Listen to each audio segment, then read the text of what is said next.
নমস্কার, আপনাকে আমাদের আজকের এই বিশেষ আধ্যাত্মিক কাহিনীতে স্বাগত জানাই। বন্ধুরা, আজ আমরা এমন একটি পবিত্র কাহিনী শোনাব যা জানার পর আপনি নিজেই তুলসী গাছের সামনে প্রতিদিন দীপ জ্বালাতে শুরু করবেন। এ কথা আমি গ্যারান্টি দিয়ে বলছি।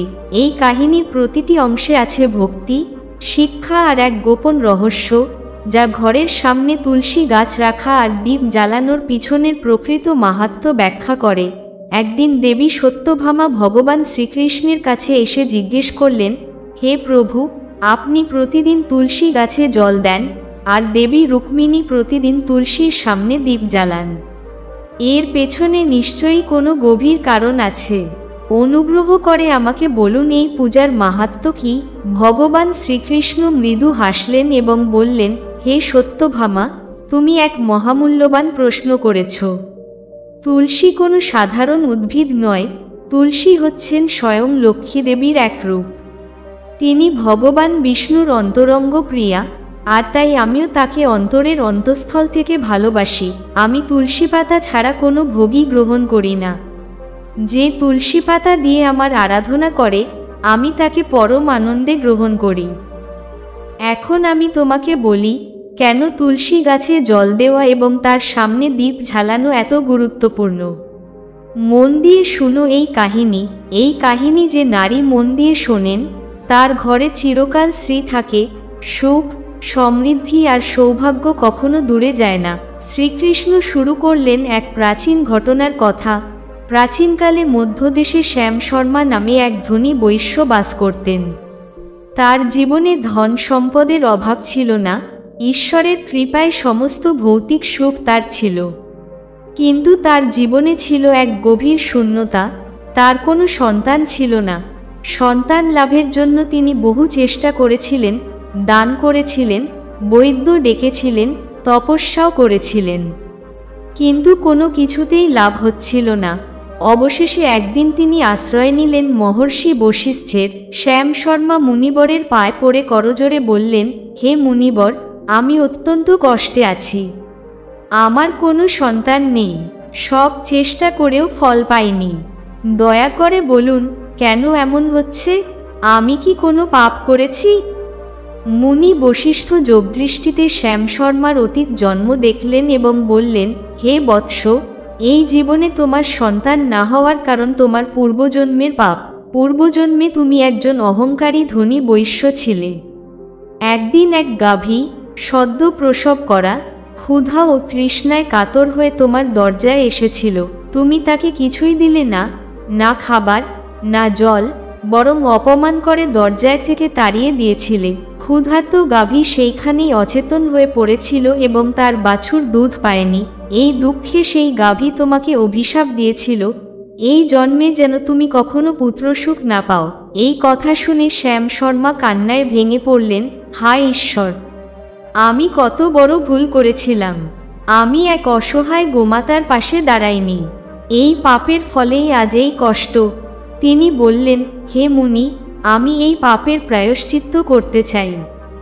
দয়া করে আপনি আমাকে মুক্তির উপায় বলুন। মুনি বশিষ্ঠ বললেন, হে বৎস, এই পাপের থেকে মুক্তি পেতে হলে তোমাকে পুত্রেষ্ঠি যজ্ঞ করতে হবে। এই যজ্ঞ শুধু পুত্র লাভের পথ নয়, বরং পূর্বজন্মের সমস্ত পাপও নাশ করে। ভক্তি ভরে এই যজ্ঞ করো, ঈশ্বর তোমার প্রার্থনা গ্রহণ করবেন। মুনি বশিষ্ঠ বললেন, এই যজ্ঞ সমাপন করো এবং যজ্ঞের পর ব্রাহ্মণদের আহ্বান করে তাদের সম্মানের সঙ্গে ভোজন করাও। তাদেরকে আদর সহকারে বস্ত্র ও গাভী দান করো।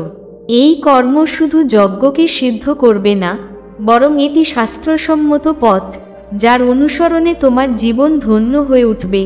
তখন শ্যাম শর্মা কৃতজ্ঞচিত্তে মুনি বশিষ্ঠকে প্রণাম জানিয়ে বললেন, হে মুনিবর, আপনাকে কোটি কোটি ধন্যবাদ। আমি আপনার কথা মতো অবশ্যই পুত্রেষ্টি যজ্ঞ করব এবং ব্রাহ্মণদের গাভী দান করব। গৃহে ফিরে শ্যাম শর্মা তার পত্নীকে মুনি বশিষ্ঠের সাক্ষাৎ, যজ্ঞের গুরুত্ব ও পাপমুক্তির পথ সম্বন্ধে সমস্ত ঘটনা বিস্তারিতভাবে বললেন। স্ত্রীর চোখেও ভক্তিভরে বিশ্বাসের ছাপ ফুটে উঠল। পুত্রেষ্টি যজ্ঞের অগ্নিকুণ্ড থেকে তখন স্বয়ং অগ্নিদেব প্রকাশ পেলেন এবং শ্যাম শর্মাকে বললেন, হে শ্যাম শর্মা, তোমার যজ্ঞ সম্পূর্ণ সফল হয়েছে। পুত্র লাভের উদ্দেশ্যে তুমি যে নিষ্ঠা, নিয়ম ও ভক্তি ভরে এই যজ্ঞ করেছ তা প্রশংসনীয়। আমার কৃপায় তুমি এক তেজস্বী পুত্র লাভ করবে, যে গুণে শ্রেষ্ঠ, বুদ্ধিমান ও ধর্মনিষ্ঠ হবে। কিন্তু মনে রেখো, তার আয়ু হবে স্বল্প, মাত্র 18 বছর। 18 বছর পূর্ণ হওয়ার সঙ্গে সঙ্গেই তাকে মৃত্যুবরণ করতে হবে। এটি তার পূর্বজন্মের কর্মফল, যা কেউ নস্যাৎ করতে পারবে না। এই কথা বলে অগ্নিদেব অন্তর্ধান হন। যজ্ঞ সফল হওয়ায় ও পুত্র লাভের আশ্বাস পেয়ে শ্যাম শর্মা খুশি হলেও তার মন ভারাক্রান্ত হয়ে পড়ে। ভাবলেন, পুত্র না থাকার চেয়ে অল্প আয়ু সন্তানই ভালো। এরপর স্বাভাবিক জীবনে ফিরে এসে কিছুদিন পর তার পত্নী গর্ভধারণ করেন। শ্যাম শর্মা সমস্ত পূর্বনির্ধারিত সংস্কার পালন করেন এবং এক অত্যন্ত সুন্দর ও তেজস্বী পুত্র লাভ করেন। জন্ম পরবর্তী সকল প্রথা তিনি নিষ্ঠাভরে পালন করেন এবং ছেলেকে শিক্ষার জন্য গুরুকুলে পাঠান। পুত্র বড় হতে লাগল। যতই সে বড় হচ্ছিল, ততই শ্যাম শর্মার মন উদ্বিগ্ন হচ্ছিল। যখন ছেলেটির বয়স 16 হল, তখন তার পত্নী বললেন, হে নাথ, এখন আমাদের পুত্রের বিয়ে দিয়ে দেওয়া উচিত। কিন্তু শ্যাম শর্মা বললেন, আমাদের পুত্রের আয়ু মাত্র 18 বছর। বিয়ে দিলে সেই মেয়েটি অল্পদিনেই বিধবা হয়ে যাবে, তার জীবন দুর্বিষহ হয়ে উঠবে। তবু পত্নীর আবেগ ও অনুরোধে শেষ পর্যন্ত শ্যাম শর্মা রাজি হন। পাশের নগরের এক দরিদ্র বৈশ্যের কন্যা শুভ্রার সঙ্গে ছেলের বিয়ে দেন। শুভ্রা ছিল গুণবতী, চরিত্রবান ও পতিভক্তা। সে জানত না তার স্বামীর অল্প আয়ু। বিয়ের পর সে স্বামী, শ্বশুর, শাশুড়ির সেবায় আত্মনিয়োগ করে। তার মিষ্ট ভাষণ, বুদ্ধিমত্তা ও বিনয় সকলের মন জয় করে নেয়। 2 বছর কেটে যায় এবং সেই দিন আসন্ন হয় যখন শ্যাম শর্মার পুত্রের মৃত্যুর ভবিষ্যৎবাণী ছিল। শ্যাম শর্মা উদ্বিগ্ন হয়ে পড়েন। একদিন তিনি শুভ্রাকে ডেকে নিয়ে বলেন, হে বৌমা, আমাকে ক্ষমা করো। আমি তোমার সঙ্গে এক বড় অন্যায় করেছি। শুভ্রা বলেন, হে পিতাসম শ্বশুর, আপনি এমন কেন বলছেন? আপনি তো আমার পিতা তুল্য। তখন শ্যাম শর্মা বলেন, আমাদের এই পুত্র পুত্রেষ্টি যজ্ঞের ফলে প্রাপ্ত হয়েছে। অগ্নিদেব আশীর্বাদ দিয়েছিলেন যে তার আয়ু মাত্র 18 বছর। আগামীকালই তার মৃত্যু হবে। এই কথা শুনে শুভ্রা বিনীত স্বরে বলল, হে পিতাশ্রী, আপনি চিন্তা করবেন না। আমি আপনাকে প্রতিশ্রুতি দিচ্ছি, আমি কখনোই বিধবা হব না।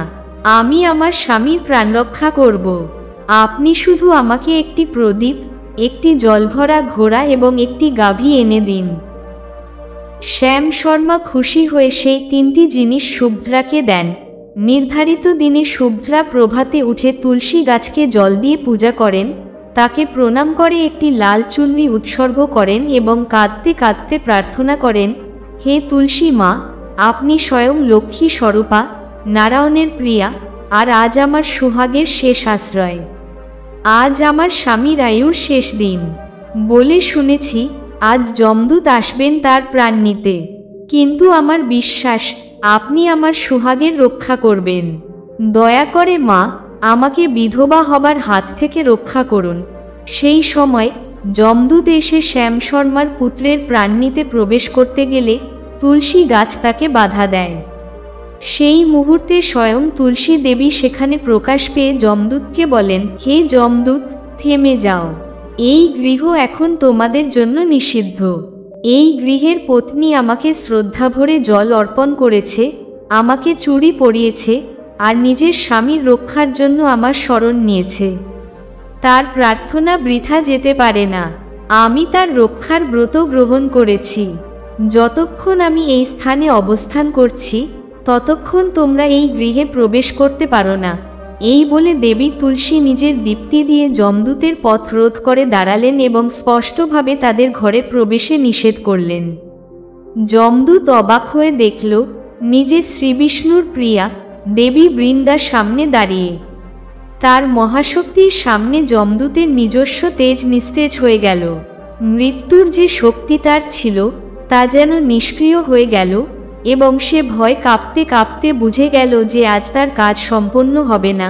এইভাবে যমদূত সেই পুরুষের প্রাণ না নিয়েই ফিরে গেল যমপুরীতে।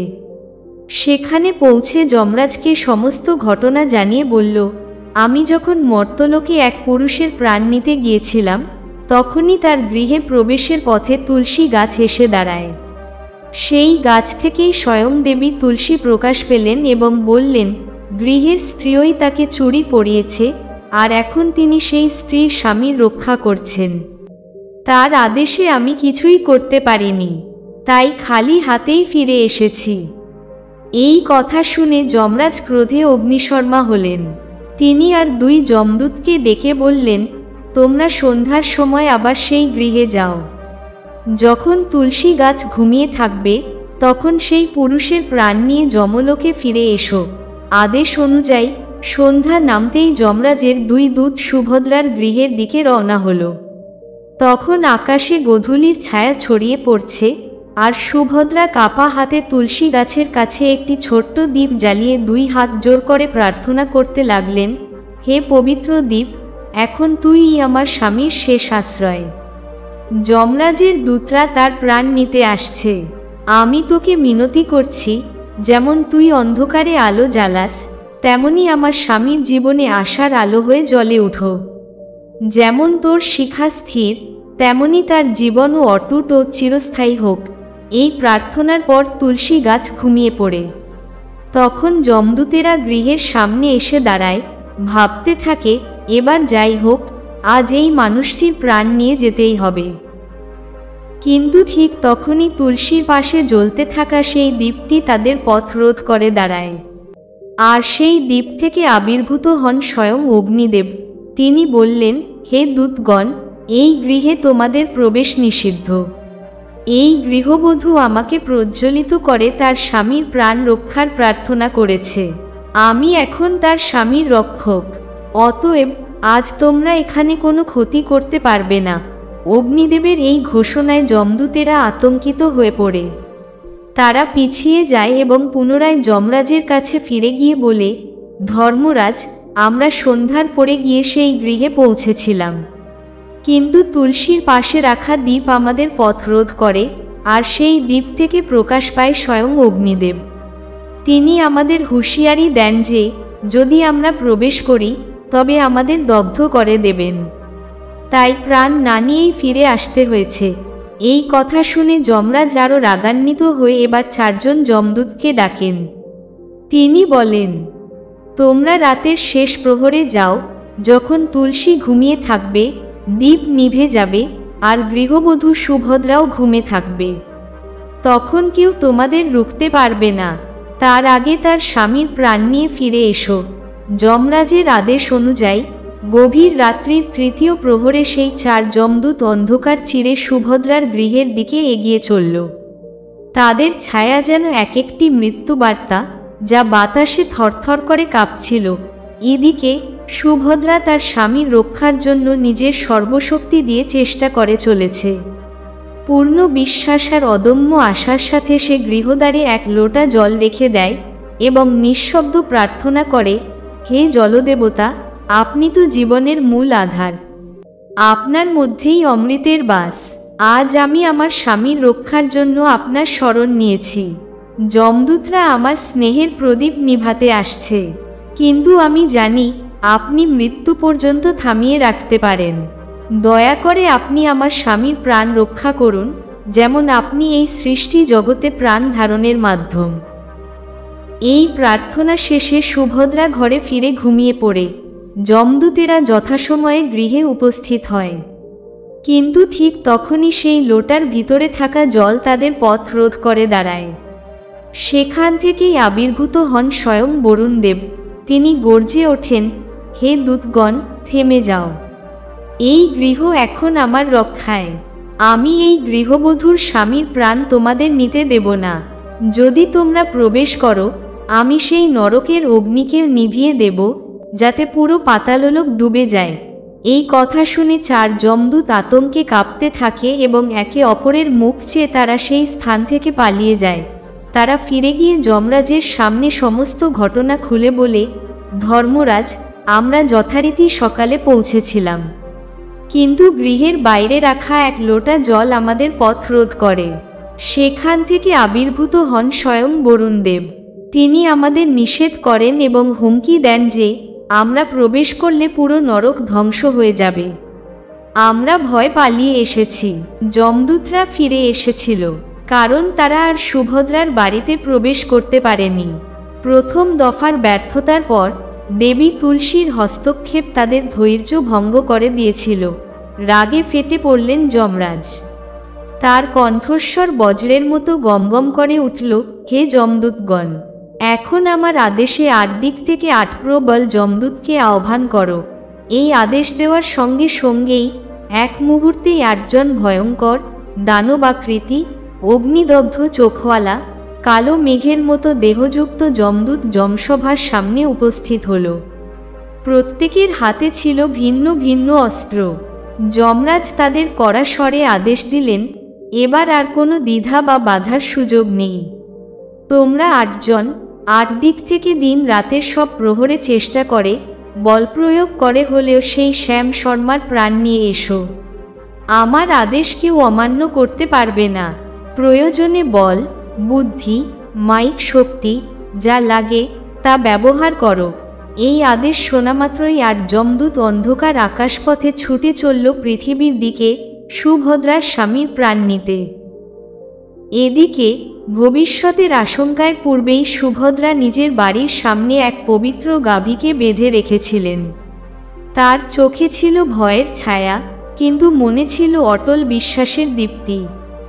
গাভীর সামনে দাঁড়িয়ে কাপা কণ্ঠে তিনি কাতর প্রার্থনা করলেন, হে গোমাতা, আপনি তো জগতের মা, সনাতন ধর্মে আপনি দেবী রূপে পূজিতা। আজ আমার স্বামীর জীবন সংকটে যমদূত তার প্রাণ নিতে আসছে, কিন্তু আমি জানি আপনার করুণার আশ্রয়ে সব বিপদ দূরীভূত হয়। হে মা, আমি আপনার শরণ নিয়েছি, আমাকে বিধবা হওয়ার যন্ত্রণা থেকে বাঁচান। আমার স্বামীর দীর্ঘ জীবন কামনা করি। সুভদ্রার এই ব্যাকুলতা আর অগাধ বিশ্বাস দেখে গোমাতার চোখে স্নেহের অশ্রু এসে গেল। তিনি স্নেহভরে বললেন, হে কন্যা, তুমি চিন্তা করো না, তোমার স্বামী সুস্থ থাকবে। আমি স্বয়ং তার রক্ষার ভার নিলাম। যখন যমদূতেরা সুভদ্রার বাড়ির কাছে পৌঁছালো, তারা দেখে এক দেবীময়ী গাভী দাঁড়িয়ে আছে দরজার সামনে। তারা ভিতরে প্রবেশ করতে গেলে গাভী তাদের পথ রোধ করে দাঁড়ালো। তার কণ্ঠে বজ্রগম্ভীর সতর্কবাণী, হে যমদূতেরা, এখান থেকে ফিরে যাও। এই গৃহে তোমরা প্রবেশ করতে পারবে না। আমি এই গৃহ রক্ষা করছি। আমার উপস্থিতিতে কেউ এই গৃহে প্রবেশ করলে আমি তাকে অভিশাপ দেব। এই কথা শুনে যমদূতরা থমকে গেল। তারা জানত গোমাতার অভিশাপ থেকে কেউ রক্ষা পায় না। গাভীকে অপসারণ করার চেষ্টা করলে গো হত্যা মহাপাপে তারা লিপ্ত হবে, যার কোনো প্রায়শ্চিত্ত নেই। এই আশঙ্কায় ভীত হয়ে তারা যমরাজের কাছে ফিরে গেল। যমরাজ যখন সব শুনলেন, তখন তার রোষপ্রবল সমুদ্রের ঢেউয়ের মতো গর্জে উঠল। তার চোখ অগ্নিময় হয়ে উঠল, মুখমণ্ডল জ্বলতে লাগল মহাশক্তিতে। তিনি নিজে তার বিশাল কালো মহিষে সওয়ার হলেন, যার পদচারণায় পৃথিবী কাঁপতে লাগল। হাতে কালদণ্ড নিয়ে বজ্রনিনাদ সহকারে আকাশপথে পৃথিবীর দিকে ধাবিত হলেন। পৃথিবী তখন শান্ত ছিল, কিন্তু হঠাৎ চারদিকে অদ্ভুত এক কাঁপুনি ছড়িয়ে পড়ল। পশু পাখিরা থেমে গেল, বাতাস থমকে গেল, আকাশে অজানা এক ভয়ের ছায়া ছড়িয়ে পড়ল। কারণ স্বয়ং যমরাজ ধরণীতে পদার্পণ করেছেন।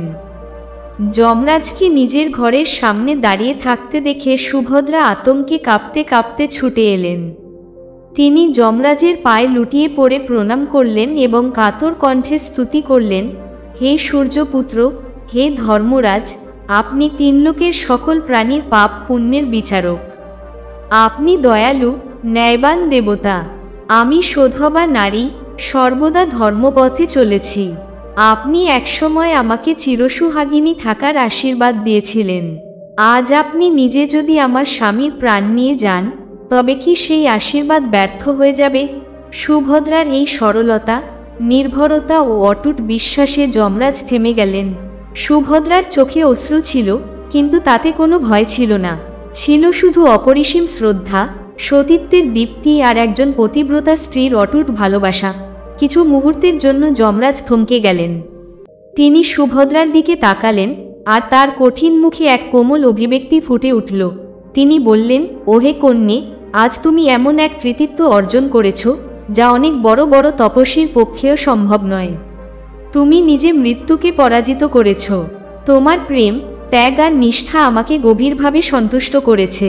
আমি তোমার স্বামীর প্রাণ ফিরিয়ে দিচ্ছি। তিনি এখন সম্পূর্ণ সুস্থ ও সুরক্ষিত থাকবেন। সাথে আমি তোমাকে এক আশীর্বাদ দিচ্ছি, যে কোনো নারী তোমার এই ভক্তি, চরিত্র আর সতীত্বকে স্মরণ করবে, সে চিরকাল সুহাগন থাকবে। এখন তুমি যেটা চাও তা চেয়ে নাও। সুভদ্রা হাত জোর করে, চোখে জল আর কণ্ঠে আবেগ নিয়ে বলল, হে ধর্মরাজ, আমার কাছে আমার স্বামী পরমেশ্বর। আমি তার অনুপস্থিতিতে এক মুহূর্তও বেঁচে থাকতে পারবো না। যদি আপনি সত্যিই আমার প্রতি প্রসন্ন হন, তবে দয়া করে আমার এই প্রার্থনা গ্রহণ করুন, আমার স্বামী যেন শতবর্ষ আয়ুপ্রাপ্ত হন, আর আমি যেন তার চরণে সেবা করতে করতে এই জীবনের পরিপূর্ণতা লাভ করি। এটাই আমার একমাত্র আকাঙ্ক্ষা। তখন যমরাজ আনন্দিত হয়ে বললেন, তথাস্তু। হে কল্যাণময়ী, আজ থেকে যে নারী তার গৃহের সম্মুখে তুলসী গাছ রোপণ করবে, প্রতিদিন সন্ধ্যায় তুলসীর সামনে প্রদীপ জ্বালাবে, যার বাড়ির সামনে গোমাতা বাঁধা থাকবে, যে নারী নিয়মিত গৃহদ্বারে জলপূর্ণ পাত্র রাখবে, সে নারী চিরকাল সুখী ও সৌভাগ্যবতী হবে। এতটা বলে যমরাজ সেখান থেকে অন্তর ধ্যান হয়ে যান। ভগবান শ্রীকৃষ্ণ বলেন, হে দেবী। এইভাবে সুভদ্রা তার প্রতিব্রতা ধর্ম পালন করে। তার স্বামীকে বাঁচিয়ে নিয়েছিল। এই জন্য যে স্ত্রী তার বাড়ির সামনে তুলসী গাছ লাগায়, রোজ সন্ধ্যার সময় তুলসী গাছের পাশে দীপক জ্বালায়, তার গৃহে মৃত্যু প্রবেশ করতে পারে না। যে বাড়ির সামনে গাই বাঁধা থাকে, সেই বাড়িতে কখনো দুঃখ দারিদ্রতা আসতে পারে না। যে স্ত্রী বাড়ির সামনে জলে ভরা পাত্র রাখে, তার বাড়িতে কখনো দুঃখ আসে না। তো বন্ধুরা, এইভাবে ভগবান শ্রীকৃষ্ণ দেবী সত্যভামাকে তুলসীর কাছে দীপক জ্বালানো গুরুত্বকে বুঝিয়েছেন। বন্ধুরা, আপনাদের এই কথা কেমন লেগেছে কমেন্ট করে অবশ্যই বলবেন। আর যদি ভালো লেগে থাকে তাহলে ভিডিওটি অবশ্যই লাইক করবেন আর কমেন্টে জয় মা লক্ষ্মী লিখতে ভুলবেন না। আর তার সাথে চ্যানেলটি সাবস্ক্রাইব করতে ভুলবেন না। ধন্যবাদ।